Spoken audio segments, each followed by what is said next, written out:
once you get massive success, don't let it fall through your fingers, right? Hold on to it, because lightning doesn't strike that often. Hey there, welcome to Making a Man, the podcast where we dive into the stories and lessons that shape young men today. Whether you're raising a son or you're just curious about learning through a young man's perspective, you're in the right place. I'm Kevin. I'm Axel. And together, on each episode, we're going to bring you insights and advice to help guide the next generation. Let's go! Oh! Hey, welcome to Making a Man. This is Axel, and I'm Kevin. You ready to get started, my man? Yes, Let's sir. do this. Okay, so one of the things, this happened, I think, in the last couple weeks, or it's been a while ago, I think, but we saw the fight against Mike Tyson and Jake Paul. Are we going to state the things that went wrong? No, I wanted your thoughts on the fight. Who did you think going into that fight, who did you think was going to win? I mean, I didn't know. It was like half and half because Mike Tyson is 58 years old, and then Jake Paul is like 27, 28, Yeah. what? Yeah, I think he's 27, yeah. But who did you want to win? Definitely Mike Tyson. But I like Jake Paul too. Yeah, you like both of them. Yeah. Which is a good interest. They're both like different backgrounds. What do you think you could, if you looked at their lives, what lessons could you pull from each one of those? Mike Tyson first. What's the lesson that you would learn from his life? Probably just keep working, and sometimes you gotta make sacrifices to be a better person. Yeah, you think he made... Yeah, you gotta make sacrifices to build yourself up. If you know the story, he was one of the youngest heavyweight champions ever. He made so much money, and then he kind of blew it. He not blew it, but his life took a wrong turn, right? And this was kind of his way to really come back. So there's some lessons in there of once you get massive success, don't let it fall through your fingers, right? Hold on to it, because lightning doesn't strike that often. Lightning doesn't strike that often, so you got to take advantage of it. Once you get it, you got to hold it. What about what lessons? If you look at Jake, you know Jake Paul better than I do, but what lessons can you learn from him? Don't do stupid stuff. Why does he's been pretty successful doing stupid stuff? He's but that's 1% chance. But if you just look at older videos, him just doing But that's what made him who he is today. Yeah, Those goofy things resonated with people. There's not that there's 2 out of 100 people that can actually make they choose to be funny for a living, and only a handful of those people get True, mere but fame. When I look at his life so far, and he's still young, he's going to have a tremendous amount of success, I think, going forward, hopefully. But he was passionate about something, whether it was creating goofy videos. He was almost borderline obsessed, and he didn't give up. He just kept going and producing content, and people kept following him, and he just would never give up. That's a lot of work. Everyone sees the success on the outside, but that guy put in a lot of work, probably behind the scenes, to get where he is today. You gotta have mad respect for that. One other thing I wanted to... I like Jake Paul, Yeah, talk into the microphone. I like him. I don't have a problem with him. I think he's also... this isn't being said enough about him, but he is doing a lot to try to revive boxing, because it kind of got popular and then it faded off. But he's brought a lot of new people interested in the sport. And that's why these guys are making money fighting him, because a lot of people tune in and will pay to watch it. Yeah. Right? Have you heard of Launchly? Launchly? It's rip-off Lunchable that Mr. Beast and Logan Paul made, and KSI. So it's like a Lunchable, but is it healthier? Probably not, because yeah. In one of the ads, Logan Paul was I like my cheese drippy, bro. And now all of the pizza, you know how there's mini pizzas with the sauce and the cheese on? Mini pizzas. Have you tried one of these? No. But in all of them, like almost all of them, the cheese is moldy. So now everyone like across the internet, they're always like, "I like my cheese moldy, bro." Well, that's what they do good. They get a lot of people. They get a lot of eyeballs. Yeah. Whenever they launch something new, people are going to buy it, right? And they build an audience. Even if it's moldy. And that was, yeah, exactly. That was hard work. Switching topics a little bit. Is there anything in your life right now that you're really excited about? What are you the most excited about in the last like week? It's been a week or something since we've had a conversation like this on this format. I got a girlfriend now.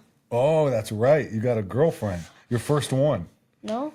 Well, your first technical one. Yeah. So congrats. That's a big move. And how did you get up the confidence? Did you ask her to be your girlfriend? You asked her? You just went up and were you like a gentleman about it? Oh yeah. How did that go down? Tell us. It was like we Speak clearly. we known each other for like a while. So you've known her? Yeah. And one day I was just like, "Ooh, okay, I got this." And I just walked up to her and I was like, "Hey Claire, by any chance would you want to be my girlfriend?" And she was like, "Yeah, of course." And now we're just Wow, that was pretty easy. yeah. Good. That took it took a lot of like confidence, but then like when I did it I was like, that was easy. Yeah, it's usually Like easier even if than she you said think. no, it wouldn't be that like Yeah, you wouldn't have Yeah. been devastated, but you would have got over it, right? Good. That's impressive. You built up the nerve to go ask someone something that you wanted, and you and it worked out. So you got to treat her good and be nice to her and all that stuff from here on out. So that's something good to be excited about. I walked in by your bedroom today, and I saw a book laying out, and it was called. This is what I wanted to ask you. I've never seen this book, but I guess you're reading it or something. It's called. It's a D-Day book, like D-Day, like the Battle of D-Day. It was a D-Day explained, and it had like a cartoon picture of soldiers on it. Or you're fascinated by D-Day. yeah. You- and just you- World War II in general. Yeah, you have been fascinated by. What have you started reading that book? Are you done with it? Are you in the middle of it? Is it good? Like, talk to us about. First of all, I need new books. Okay, But- Christmas is coming. Yeah. You I'm know? looking forward to that. But holy cow, I've read that like 5 times. That at book least. you have, it must be good if Yeah, you read it. it is. Or you just don't have enough books and you have to reread the same things. Kinda. Right? Today, I want to talk about a specific topic in the time that we have left. I want to talk about what I see missing sometimes from young people is curiosity. And so when you think of curiosity, what do you think that is? How would you define it? See, curiosity is like you're asking questions. You want to like find out more about like something that you like really just are passionate about. Absolutely. I believe that curiosity is the starting point for anything that becomes great. Yeah. You've got to be, it all starts, like that's the seed. You asking questions and being curious about it and wanting to know more. That is the starting point for almost everything. There is a producer, he was an actor and a producer, his name's Ron Howard. And he actually made, I think he directed the movie that about J.D. Vance's life, the vice president. Oh, yeah. And he was when he was your age, he was an actor a long time ago. And there was a quote by him that says, curiosity is the start of everything. And you think about if you have to write a script and you have to be in a movie and you have to create this whole plot, it takes probably a lot of creative thinking and curiosity and studying the characters and what you want them to say and how you want them to act. And so I thought that was interesting. And you think about, I was reading this story about like the history of the flute, and it's like just a musical instrument. Yeah. Right. And like 35,000 years ago, someone was curious to be like, how can I make a sound like a bird, or how can I make beautiful noises? And so they started carving out pieces of wood to see what it would sound like. Like it all started with someone just thinking, how can I do this? And then it advanced from there. Everything around us started from someone being curious and asking a question. How can I make better microphone? How can I make, water in a bottle that I can sell? Like there's so many things that just everything around us starts from someone being curious. I think that curiosity is really neglected today. People don't talk enough about it. And I wanted that to be one of our topics that I have a conversation with you about, because I do see you being very curious. You're not afraid to ask questions, and you're not afraid to look embarrassed. And I think a lot of people can learn from that. I've learned from you on that. You'll just walk up to someone, introduce yourself, and you don't care. And I believe that a lot of people can learn from that. And that's you being curious about other people and what makes them tick. So is there anything, if you think about curiosity, is there anything right now, you're 12 years old, what do you think are some one or two things that you're the most curious about? Well, D-Day and like World War II. Not just D-Day. Like anything about World War II is pretty fascinating. Yeah, there's some amazing stories around that whole war. Anything else? Handguns. I don't know why I like handguns so much. Or like any type of gun, really. I'm just like just fascinated by it. Like what?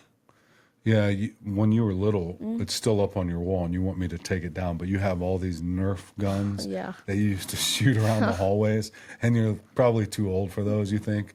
You want to take that down? You want to replace them with, like, airsofts. Like, yeah. We did get an airsoft pistol.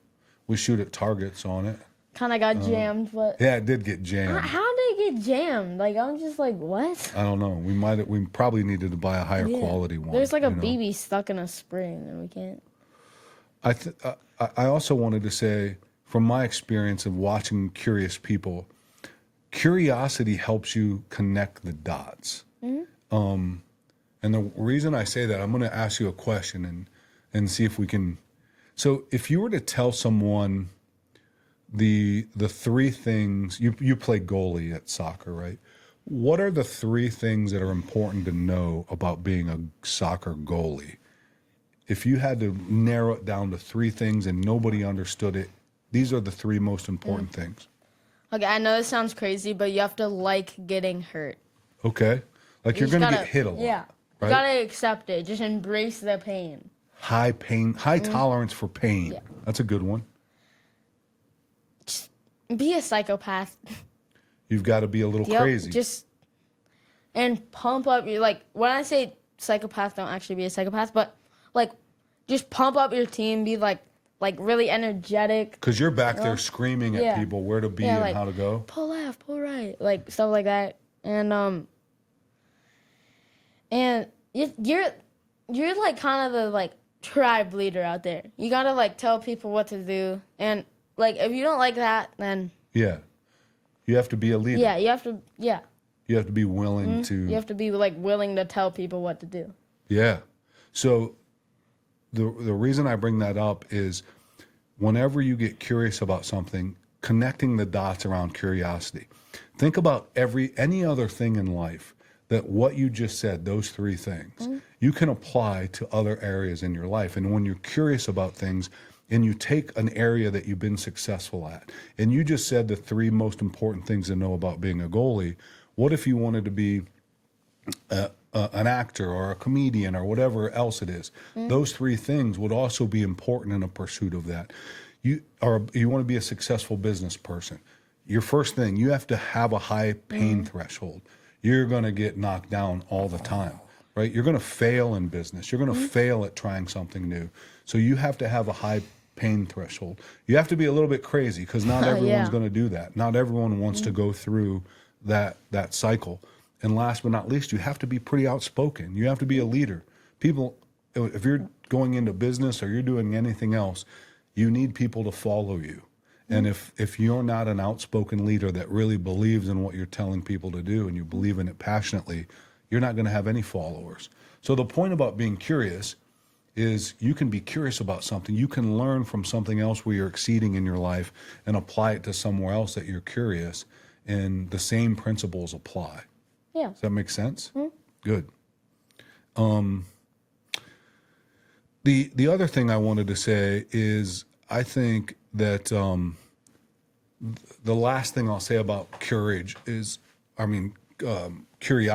is that it takes courage. The reason is when you're asking questions or you're outspoken and you want to learn more about something, lots of people are going to think you're either too outspoken or you need to hush up or just stay in your lane. I can tell you this, and you might disagree with me, but I believe that the school system today, they teach compliance over curiosity. They want you to follow rules and you're going to do certain things. And we're not breeding and creating enough curious people in our school systems because they want you to comply. They want to create workers that go out and follow the rules. But that's not always the most curious or creative people, I think. Oh, yeah. I feel like, because, if you look at schools, 200 years ago and look at schools today, Yeah. they look exactly the same. Nothing has changed. Except the teachers don't, beat kids anymore. But, it kind of isn't true. You should get curious about the history of schools. Yeah. It's really, it was set up by someone that owned big factories so that they could teach people how to follow orders and follow rules. I wrote this quote down here. Albert Einstein said that it's a miracle that curiosity can survive education. Education, sometimes, I just don't ever want, you're a good student, but and I want you to continue to do that, but I don't want that process to beat out of you your willingness to raise your hand and question authority and to be curious about a different way than what they're talking about. I guess the point is you should never, ever feel stupid to have an opinion or ask a question that might be different from the crowd. Yeah. Do you know what I mean? Good. And then to close, don't be ashamed of being different. Yeah, you should never be ashamed. Everyone's different. Everyone is, but a lot of people will follow the same rules and they'll try to blend in. You cannot be a leader unless you're willing to stand out. Just by its definition, leaders have to stand out or else they'll be followers. They'll be like everybody else. And to stand out, I believe you have to it starts with being curious about something, especially yourself. When I was young, I used to drive by, I'd be sitting in the back seat and we'd drive by big homes and I would think, what do those people do? I want to do that. How do I get that? So that was early on, being curious about something. And to this day, if I drive by businesses, I always think, what do they do? How do they make things better? I want to know the process that they go in. How did they start this business? Of just being curious around it.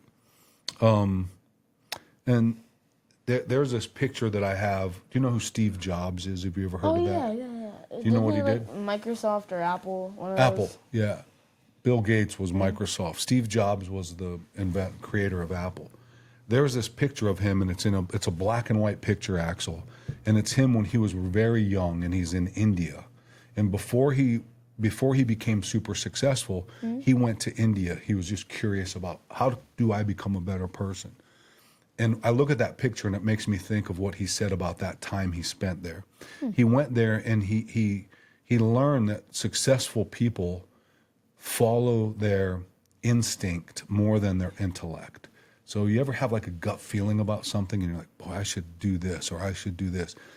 He wanted to follow his instinct, his curiosity, what's leading him somewhere versus what his intellect, his brain was telling him to do. I thought that was interesting. And then the second thing he said is the happiest people that he would run into had the simplest lives. The simpler you can narrow something down to, the better. And so if you think of an Apple iPhone, back then it's pretty easy to use. You just tap on stuff and you can hand it to a baby now and they can figure it out, right? So he made it very simple. The technology behind it's very complex, but the usability of it is very simple. And I think he's probably one of the most curious people that I've ever read about. And I wanted to bring him into that somehow because I think he created and the way he thought about things was had a unique curiosity about them, right?